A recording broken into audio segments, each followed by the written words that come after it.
Epílogo. O noivado oficial entre Kyoka Kudou e Miyu Saimori foi uma questão simples que exigiu apenas algumas assinaturas em um documento oficial. Não foi um grande passo como o casamento. Além de marcar o início do período de espera antes do casamento, não mudou muita coisa entre eles. Dada a situação entre suas famílias, não houve troca de presentes de noivado. Quanto à família de Kyoka, em suas próprias palavras, eles levavam uma vida tranquila na aposentadoria e não precisavam se envolver. Kyoka e Miyu provavelmente precisariam vê-los pelo menos uma vez antes de se casarem, como exigia a etiqueta, mas não precisariam da permissão deles para oficializar a união. Como chefe da família, Kyoka podia tomar essa decisão por si mesmo. Ele entrou em contato com seu pai, no entanto, para dizer-lhe que parasse de procurar propostas de casamento para ele. Foi então que Miyu descobriu que seu pai os havia apresentado. Foi ele quem coordenou as propostas. Sempre que ouvia falar de uma dama com idade adequada que atendesse aos seus requisitos, enviava um intermediário para fazer os arranjos. A julgar por sua expressão cansada, Miyu imaginou que ele tivesse tido dificuldades com as candidatas anteriores. Com base em que critérios o pai de Kyoka havia selecionado as pretendentes?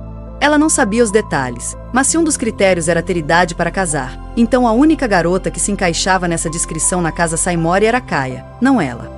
A alta posição de sua família era um resquício de suas conquistas passadas, então ninguém lhes dava muita atenção. Certamente não o suficiente para saber que sua filha mais velha estava vivendo entre os criados.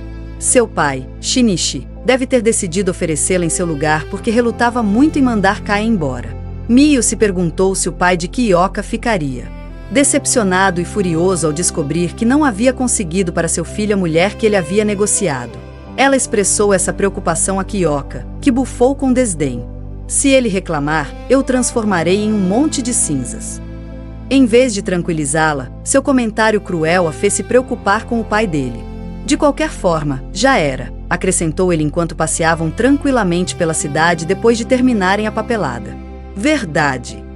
Naquele dia, os pais de Miyu haviam deixado a cidade rumo à sua nova casa no campo, e sua irmã havia partido para a casa onde trabalharia. Miyu poderia ter ido se despedir deles, mas não foi.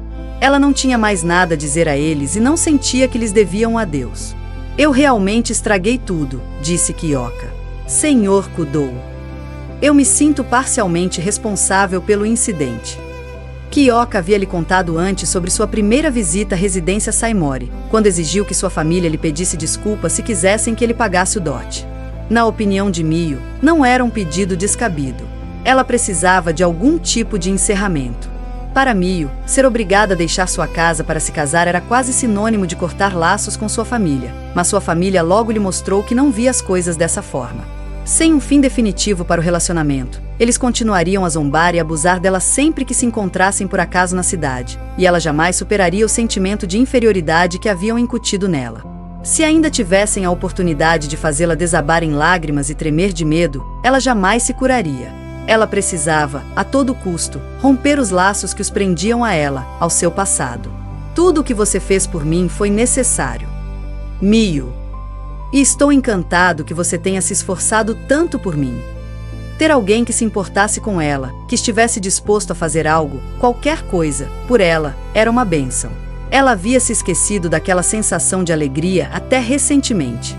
Foi Kyoka, Yuri e tudo o que aconteceu desde que o conheceu que lhe permitiu experimentar esse sentimento novamente. Miyu. Sim. Eles pararam, e ele a encarou, sério e um pouco tenso. Pegou as mãos dela nas suas.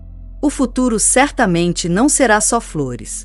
Farei o possível para protegê-la de qualquer dificuldade, mas sou um soldado.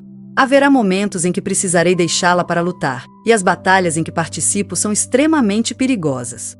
Além disso, há a questão da minha personalidade. Sou um pouco chato, mas ainda assim gostaria de estar ao seu lado. Você se casaria comigo, por mais difícil que eu seja? Eles se conheceram por meio de um pedido de casamento que nenhum dos dois havia feito, mas agora Kyoka queria acertar as coisas, propondo-a formalmente. Miyu sorriu. Você não é nada difícil. Se alguém vai dar mais trabalho, sou eu. Tem certeza de que não vai se arrepender de me ter como esposa? Absolutamente. Eu escolhi você. Então, se você me aceitar apesar dos meus muitos defeitos, ficarei feliz em me casar com você. Não havia ninguém para testemunhar os votos do casal no meio de uma rua movimentada, mas eles não se importaram. Ambos preferiam a modéstia à ostentação. Obrigado, Mio. Sorrindo um para o outro, seguiram em direção à sua pequena e aconchegante casa.